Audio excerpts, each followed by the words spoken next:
മാർഗശീർഷ മാസത്തിലെ കൃഷ്ണപക്ഷ ഏകാദശിയാണ് ഉത്പന്ന ഏകാദശി, ഉത്പത്തി ഏകാദശി എന്നൊക്കെ അറിയപ്പെടുന്ന തൃപ്രയാർ ഏകാദശി.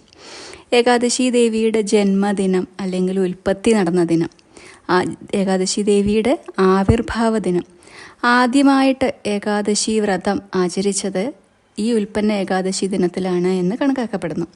ഭഗവാന് ഏറെ പ്രിയപ്പെട്ട ദിനമാണ്. ഗുരുവായൂർ ഏകാദശി വീഡിയോയിൽ ഞാൻ ദേവിയുടെ ആവിർഭാവ കഥ പറഞ്ഞതാണ്. മുരൻ എന്ന അസുരനെ വധിക്കാനായിട്ട് ഭഗവാന്റെ ശരീരത്തിൽ നിന്നും ഏകാദശി ദേവി ആവിർഭാവിച്ച കഥ. ആ ദിനമാണ് ഉത്പന്ന ഏകാദശി ദിനം. ഏകാദശി വ്രതം ആദ്യമായിട്ട് നോക്കാൻ തുടങ്ങുന്നവർക്ക് നോറ്റു തുടങ്ങേണ്ട ദിനമായിട്ടും ഇതിനെ കണക്കാക്കുന്നു. മാർഗശീർഷ മാസത്തിലെ കൃഷ്ണപക്ഷ ഏകാദശി വ്രത അനുഷ്ഠാനത്തെക്കുറിച്ചും ഏകാദശി ദേവിയുടെ ആവിർഭാവത്തെക്കുറിച്ചും മഹാത്മ്യത്തെക്കുറിച്ചുമൊക്കെ നാരദ മഹർഷിക്ക് മഹാദേവൻ പറഞ്ഞു കൊടുക്കുന്ന ഒരു സന്ദർഭം പുരാണത്തിൽ വിവരിച്ചിട്ടുണ്ട്. മഹാദേവൻ പറയുന്നത് 3 രീതിയിൽ നമുക്ക് ഏകാദശി വ്രതം അനുഷ്ഠിക്കാം. പൂർണ്ണമായ ഉപവാസം, അല്ലെങ്കിൽ ഏകഭക്തം, അതുമല്ലെങ്കിൽ നക്താശനം. ദ്വാദശി ഉപവാസം അവശ്യമായിട്ടും അനുഷ്ഠിക്കേണ്ടതാണ്. നമ്മൾ 3 ദിവസമായിട്ടാണല്ലോ ഏകാദശി വ്രതം അനുഷ്ഠിക്കുക. ദശമി, ഏകാദശി, ദ്വാദശി. ദശമി ദിനത്തിലും ദ്വാദശി ദിനത്തിലും ഒരിക്കലുമാണ് ഏകാദശി ദിനത്തിൽ പൂർണ്ണമായ ഉപവാസം എന്നതാണ് ഏകാദശി വ്രത അനുഷ്ഠാന രീതി.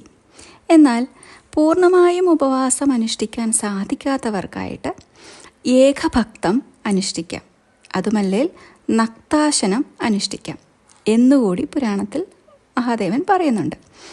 ഏകഭക്തം എന്നാൽ നമ്മൾ ഒരു നേരം ഭക്ഷണം കഴിക്കാം എന്നുള്ളതാണ്. ധാന്യങ്ങളും പയറുവർഗ്ഗങ്ങളും ഒഴിവാക്കിക്കൊണ്ടുള്ള ഭക്ഷണ രീതി. പഴച്ചാറുകളോ പച്ചക്കറികളോ അല്ലെങ്കിൽ പഴങ്ങളോ ഇളനീരോ എന്തെങ്കിലുമായി ഒരു നേരം കഴിക്കാം. 3ാമത്തെ രീതിയാണ് നക്താശനം എന്ന് പറയുന്നത്. നക്താശനം എന്ന് വെച്ചാൽ ദശമി തിഥിയിൽ നക്ഷത്രങ്ങളെല്ലാം പൂർണ്ണമായും ഉദിച്ചിരിക്കുന്ന സമയത്ത് നമുക്ക് ഭക്ഷണം കഴിക്കാം. അതിനെയാണ് നക്തഭോജനം എന്ന് പറയുന്നത്. അത് കഴിഞ്ഞ് പിന്നെ ഏകാദശി ഉപവാസം അങ്ങ് തുടങ്ങുമല്ലോ. അതായത് രാത്രി ഭക്ഷണമല്ല, എന്നാലോ നമ്മൾ കഴിക്കുന്നത് രാത്രിയിലാണ് എന്ന് മാത്രം. അതായത് ദശമി തിഥിയിൽ നമുക്ക് ഒരിക്കൽ ഊണെടുക്കാമല്ലോ, അതാണ് നമ്മൾ ഈ സമയത്ത് കഴിക്കുന്നത്. ഇത് ആശ്രമികളായിട്ടുള്ളവർക്ക് മാത്രമുള്ള ഒരു രീതിയാണ്. കുളിച്ച് ശുദ്ധിയായി വന്ന് നക്തവ്രത നിബന്ധനമായ ഒരു നേര ഭക്ഷണം ദശമി ദിനത്തിൽ നിയമാനുസൃതമായി നമ്മൾ എടുക്കുന്നു എന്നുള്ളതാണ് സങ്കല്പം. അതേസമയം സന്യാസിമാർക്ക്, ബ്രഹ്മചാരികൾക്ക് ഒന്നും ഇങ്ങനെ കഴിക്കാൻ പാടില്ല. കാരണം ദശമി ദിനത്തിൽ സൂര്യൻ അസ്തമിക്കുന്നതിന് മുമ്പ് ഭക്ഷണം കഴിക്കണം എന്നാണ്. ആ ഒരു നിയമം അവർക്കാണ് ബാധകം. ഇങ്ങനെ വ്രതമെടുത്താൽ ഏകാദശി വ്രതത്തിൻ്റെ പകുതി പുണ്യം നമുക്ക് ലഭിക്കും. അതിലും പകുതിയാണ് ഏകഭക്ത ഏകാദശി വ്രതം അനുഷ്ഠിച്ചാൽ ലഭിക്കുക. എന്നാൽ ഇതൊന്നും നമുക്ക് ചെയ്യാൻ സാധിക്കണില്ല എന്നാലോ, ഏകാദശി രാത്രിയിൽ ഉറക്കമിളച്ചുകൊണ്ട് ഭഗവത് നാമം ജപിച്ചുകൊണ്ടിരുന്നാൽ, അതായത് യാമപൂജകളൊക്കെ ചെയ്ത് രാത്രി മുഴുവൻ ഉറക്കമിളച്ചിരുന്നാൽ ഏകാദശി വ്രതം അനുഷ്ഠിച്ച പുണ്യം പൂർണ്ണമായും നമുക്ക് ലഭിക്കും എന്നാണ്.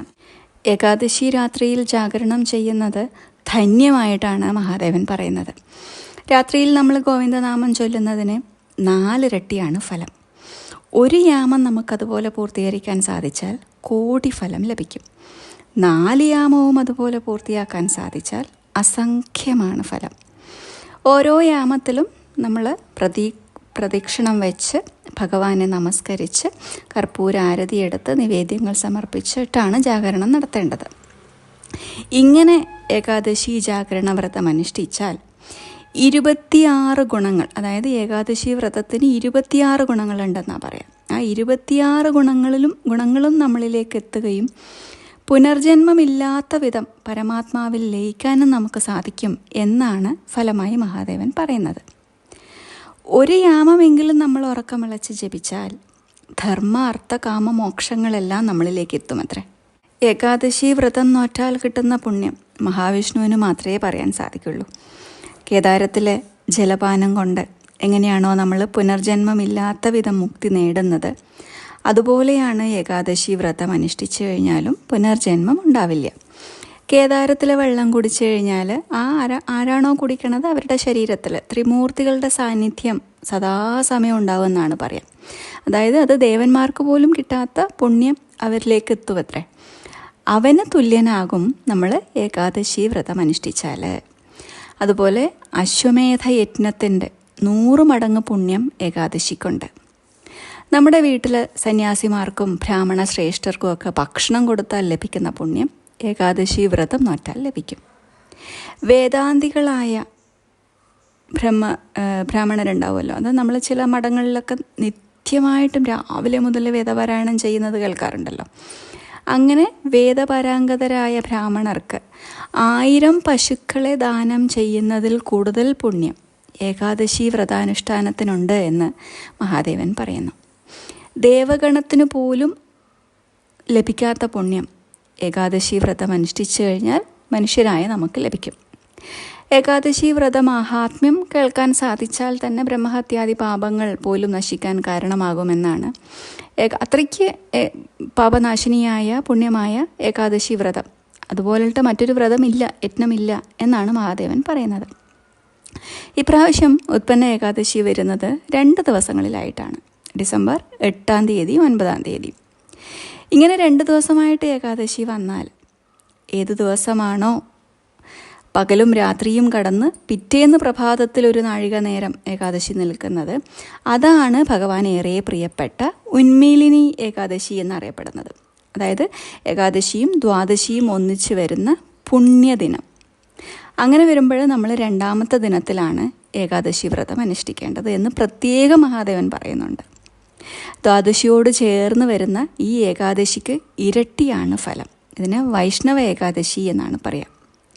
3 ലോകങ്ങളിലെയും പുണ്യതീർത്ഥ ക്ഷേത്രങ്ങളോ യജ്ഞങ്ങളോ വേദങ്ങളോ തപസ്സുകളോ ഒന്നും ഈ ഏകാദശിയുടെ കോടിയിലൊരംശത്തിനില്ല എന്നാണ് മഹാദേവൻ നാരദ മഹർഷിക്ക് പറഞ്ഞു കൊടുക്കുന്നത്.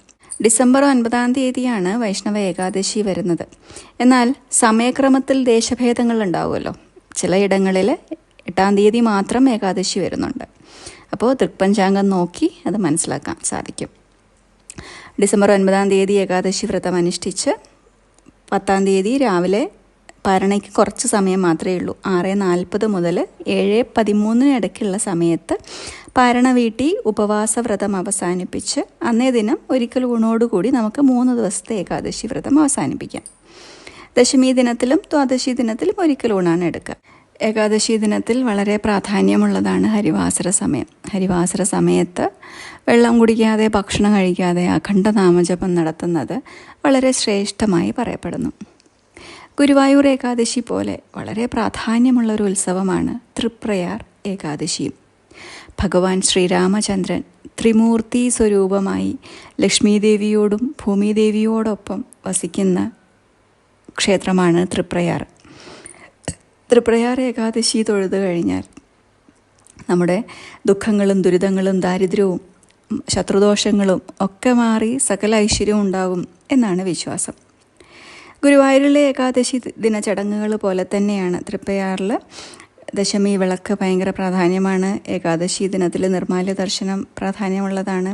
അതുപോലെ ദ്വാദശി ദിനത്തിൽ ദ്വാദശി പണ സമർപ്പണം, അങ്ങനെയെല്ലാം വളരെ പ്രാധാന്യമായിട്ട് കണക്കാക്കപ്പെടുന്നു.